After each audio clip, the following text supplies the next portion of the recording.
Yeah. Um, I know it helped me. I was one of those dudes that was super angry all the time, and I never talked about nothing.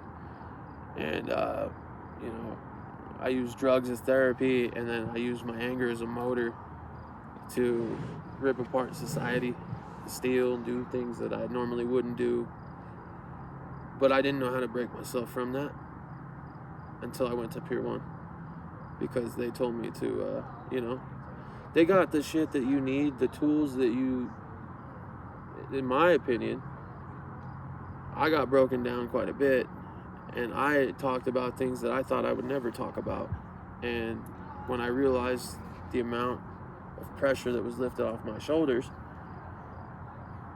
it became easier. I don't know if you can relate to that, but it was easier for me to talk about it. It was easier for me to talk about things, be real. Then I started, the classes they have about cognitive therapy and just understanding what things trigger you and make your brain think the way that it does, because our brains are unique. They're very unique. I know society doesn't believe so, but we are some of the smartest motherfuckers in the world. Well, many people have described some of the situations that happen in Pier 1 as being inhumane. What do you think about that? I've heard of that, and I can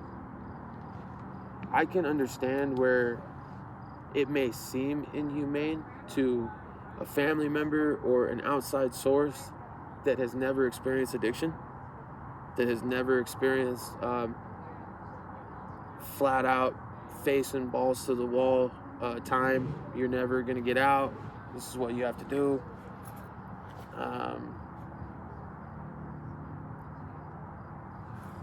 Do I think it's inhumane? I don't, because does it break people? Yeah. Is that the goal? Absolutely. You got to break down that mask that you were telling me about earlier. What was it? The criminal mask? You break that shit down, man, because you know us. We hold that shit. We hold that high. And we don't let nobody break it down. Even our closest family members couldn't do it. But to hear it from somebody else, and then to be sitting across the group from you, who has experienced his own experiences on top of what I have gone through, and just to hear somebody say, "Hey, I've been through it, and it hasn't been the same walk, but it's similar shit. Let's help each other." That's literally what I felt like Pier 1 was. Yeah, you got games, you got all the bullshit consequences and stuff, but it's there to change you and there to make you better. And if you don't go in there with that mindset, then you're going right back to the joint. It's just what it is. I think the people who held on to their mask through the whole thing not successful. I mean, you and I are looking at it. You see it every day. I mean, you know who's who. And when I reached out to you, we started talking, man, I knew you were good. It was, some people though, like you said, are going to refuse that kind of treatment, and they're going to put up that mask and keep it up held high. And I mean, they're right now in the joint, or they're dead. They're 6 feet under. So, because he didn't want to talk about his dad molesting him, or whoever molested him. And then he got offended, and I said, "Does that piss you off?" And he says, "Fuck yeah, it does. I hate you." I don't remember.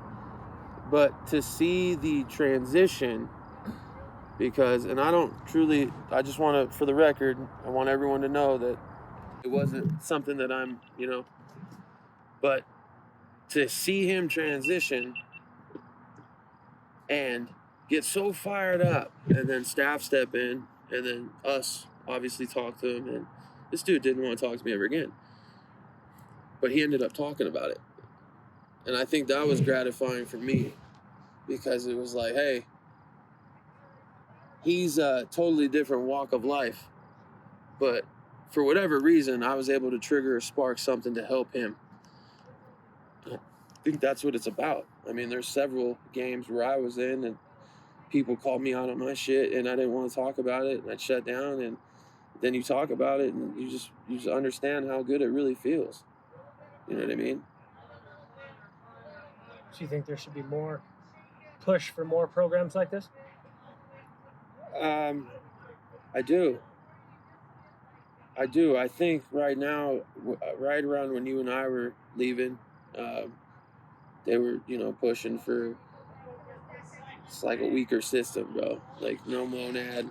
You know what I mean? You can't be on the wall for longer than 10 minutes. Like, shut the fuck up. We were on there for 7 days at a time, bro. 7 days, bro. Okay, over a camping trip because Paul T couldn't get no fucking shrimp with his steak. That's why we were called we were called greedy ass motherfuckers, and he drove our ass home because we had a camping trip and and it was cool. We were fishing, we had lodges, we had our own rooms. Obviously we had our curfew and stupid shit like that, but like we were able to like free roam and do campfires and all that. But I remember that afternoon. This motherfucker, he got to the end of the line and there ain't no shrimp. Where's my shrimp? How selfish are you, bro? Like, and then he blames everybody else for taking his shrimp. Every single other client that is in his program for taking shrimp over, and he had a fucking steak. We all got steak, okay? But he wanted his shrimp. So at the end of the day, we packed up all of our shit. We couldn't talk. We were on Monad on the bus. We got back to the place. We were on the wall for 7 days. And then we would do gaming, and then they were talking about doing marathons and freaking where we had to stay up all night and all this shit and over shrimp, bro. Over shrimp. Your Badissi almost drowned. He lost his glasses. His friend. I do. Oh, I do. Fuck, dude. I mean, I have a lot of good memories with the people in there. I mean, obviously, you and I reconnected for a reason. I had a good relationship with you in there. We didn't do the same kind of stuff, but we fucking had the same kind of story, just different paths.